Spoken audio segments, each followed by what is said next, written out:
नमस्कार, रायसीना रिपोर्ट्स के इस अंक में आपका स्वागत है। मैं हूं राजेश आहूजा और आज हम बात कर रहे हैं लोक जनशक्ति पार्टी में सिर फुटोवल की, चाचा और भतीजे के बीच जंग की। मेरे साथ चर्चा के लिए मौजूद हैं वरिष्ठ पत्रकार औरंगजेब लक्षबंदी, सीनन झा, अरुण कुमार और सुभाष पाठक। बात शुरू करते हैं अरुण कुमार जी से। अरुण जी, वजह बताइए, आखिरकार ऐसा क्यों हो रहा है लोक जनशक्ति पार्टी में?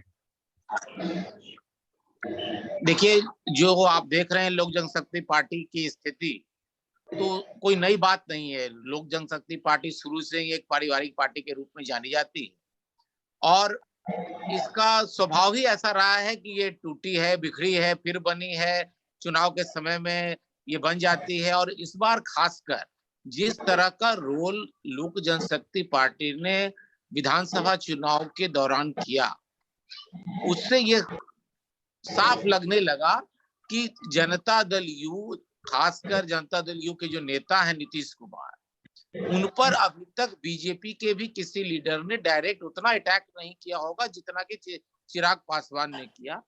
और जेडीयू ने ये मान लिया है और एक प्रत्यक्ष रूप से ये लगता भी था कि एलजेपी के कारण काफी ज्यादा खामियाजा भुगतना पड़ा जेडीयू को विधानसभा के चुनाव में कि वो तीसरे नंबर की पार्टी हो। अभी की जो परिस्थिति बनी है ऐसा, इसमें सिर्फ एक ही बात नहीं है, इसमें कई बातें हैं। जैसे कि बीजेपी जेडीयू से बड़ी पार्टी बन गई, उस समय से जेडीयू को लगने लगा कि मैं कैसे अपना वर्चस्व मेंटेन रखूं, अपने को कैसे सही साबित करूं। नीतीश कुमार मुख्यमंत्री तो बन गए, लेकिन बार बार ये दिखाना कि वो तीसरी नंबर की पार्टी है, लेकिन वो मुख्यमंत्री बीजेपी ने बनाया। इसलिए भी नीतीश कुमार ने अपना कद बढ़ाने के लिए हर तरह का प्रयास किया कि एलजेपी में पूरी तरह से बिखराव किया जाए, एलजेपी खत्म हो जाए। और वैसी परिस्थिति बन गई, क्योंकि इस एलजेपी में जो पारिवारिक कलह है वो बार बार सामने आता है और वो इस बार फिर सामने आया है।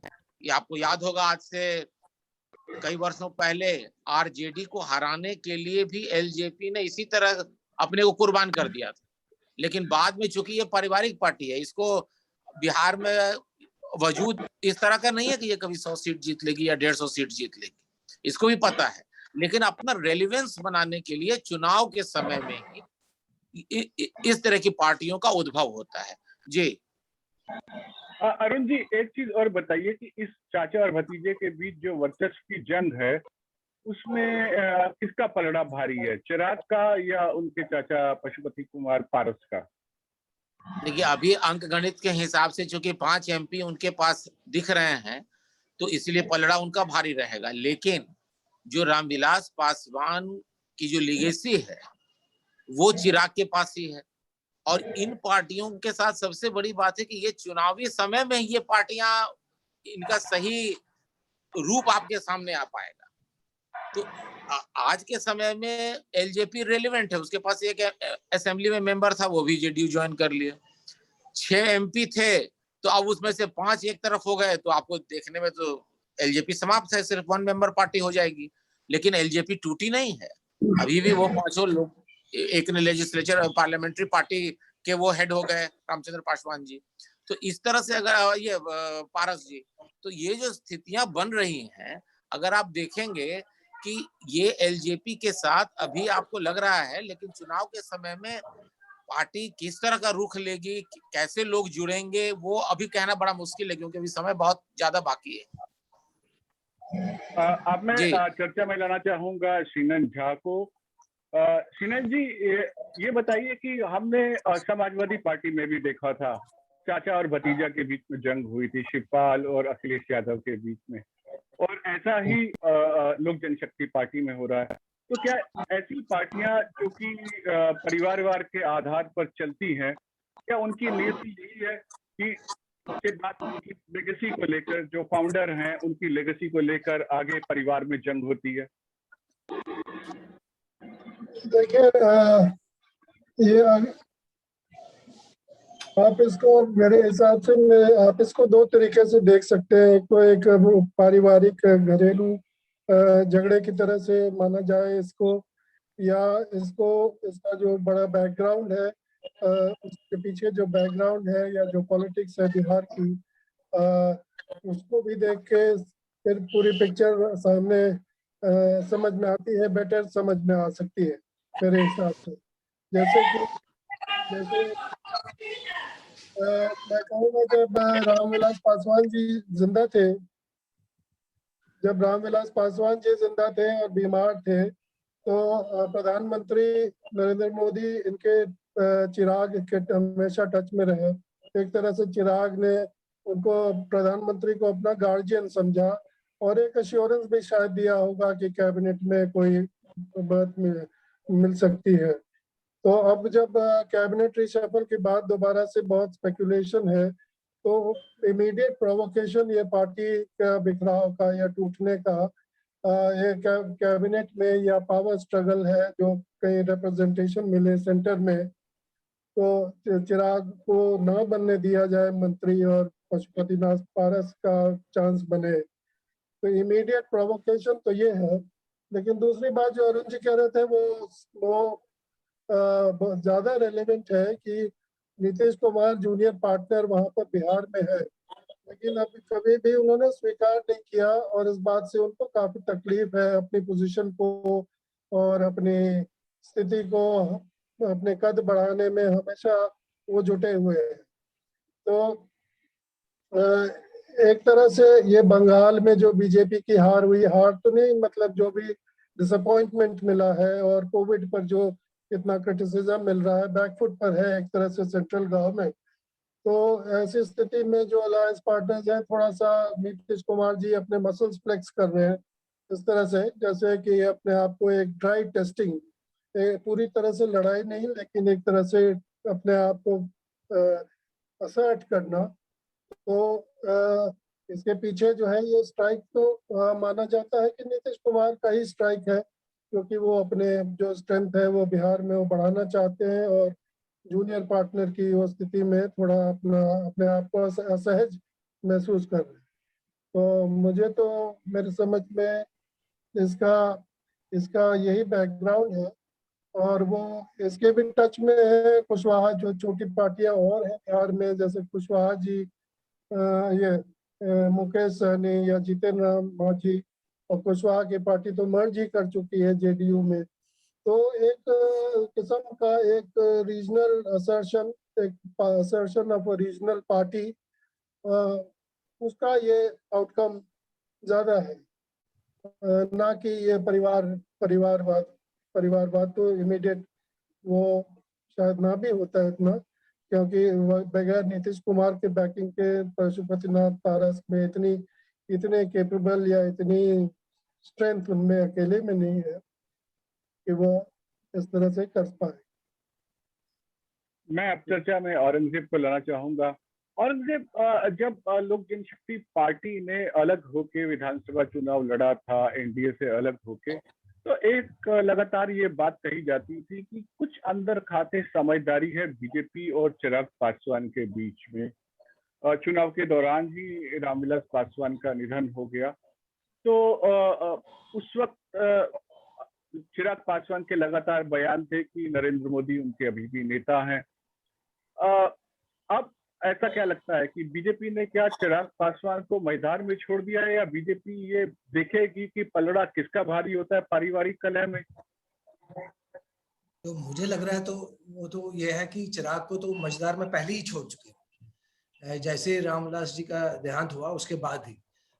जो अरुण जी ने और सिन्नन जी ने बात कही, मुझे ये बिल्कुल मैं उनसे सहमत हूँ कि बेसिकली अगर आप देखोगे नीतीश कुमार इस टाइम वुंडेड टाइगर की तरह है।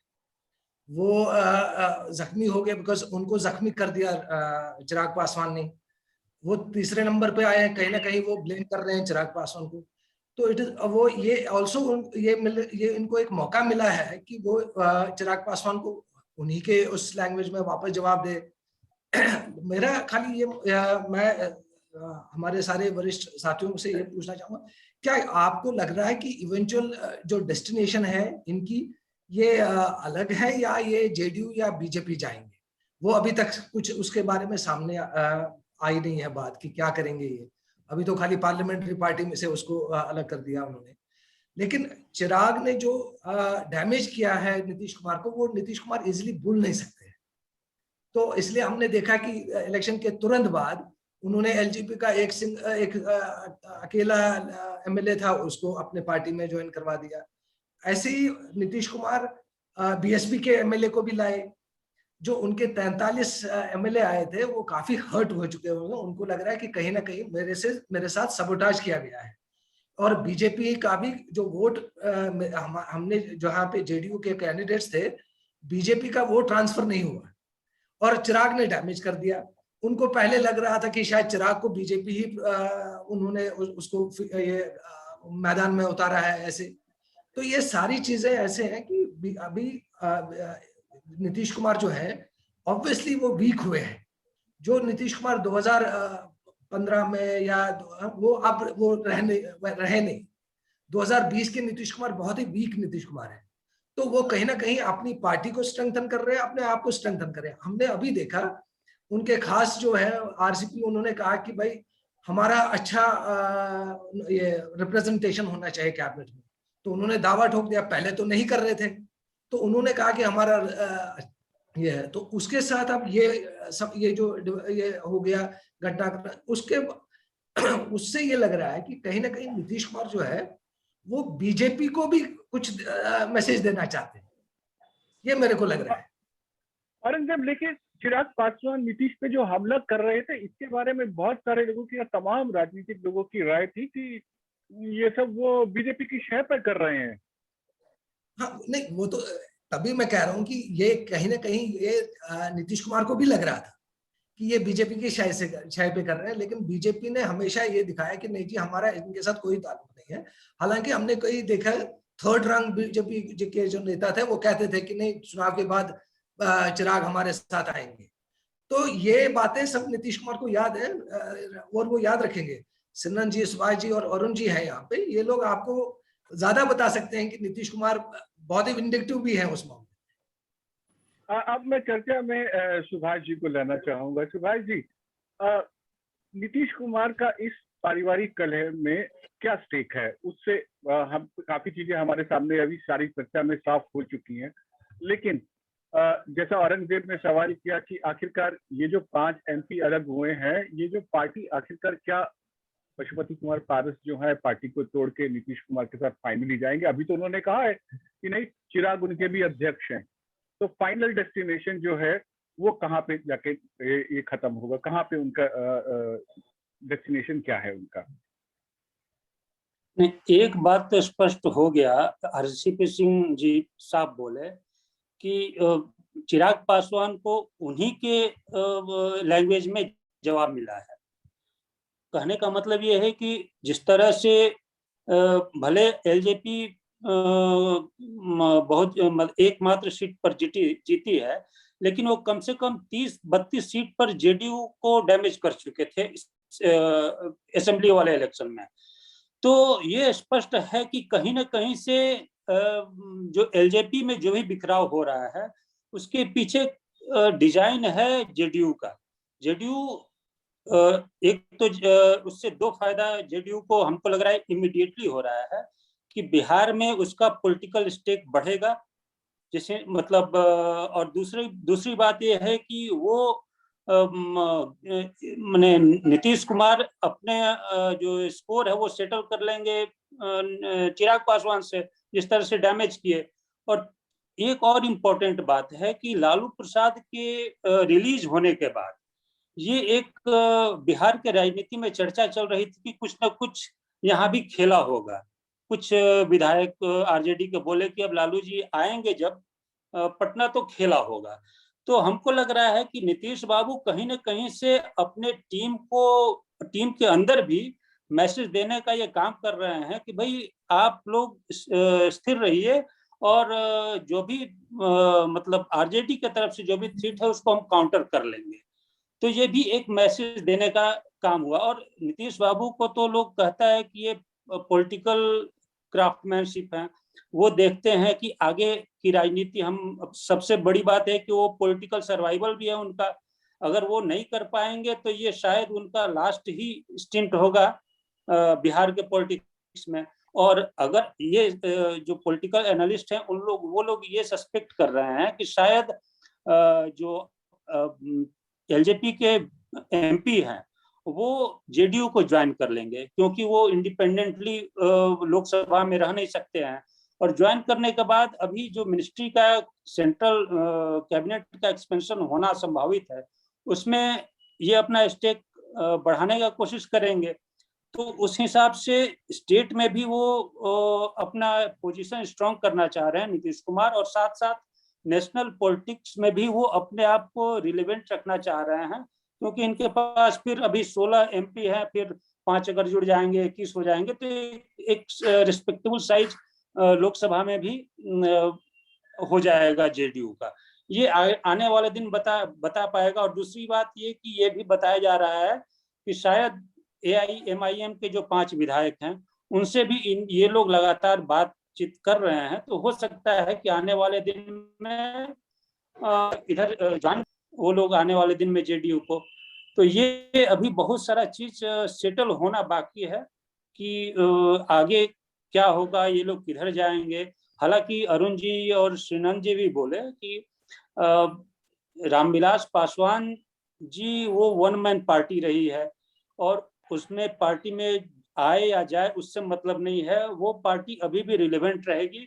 लोग जो है वो पासवान कम्युनिटी के, मेरे हिसाब से जो लोग हैं वो आज भी अगर सही उत्तरदायी तो रामविलास पासवान का देखते हैं तो वो देखते हैं चिराग पासवान के तरफ। तो अल्टीमेटली वो पार्टी बिखराव फिर अपने आप बनना, ये सब चलते रहता है। 2005 में भी नीतीश बाबू की जेडीयू जो है वो 21 विधायक को अपने आप मतलब जेडीयू में इंडक्ट कर लिया था।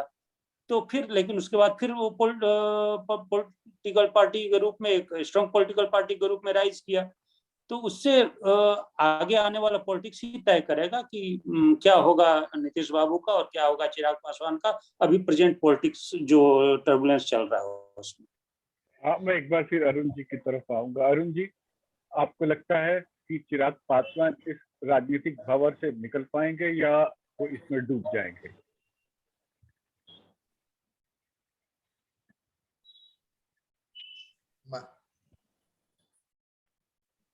लगता है अरुण जी से हमारी बातचीत नहीं हो पा रही है, हम उनका ऑडियो नहीं सुन पा रहे हैं। जी अरुण जी, आप बोलिए। देखिए, जिस तरह से रामविलास पासवान जी ने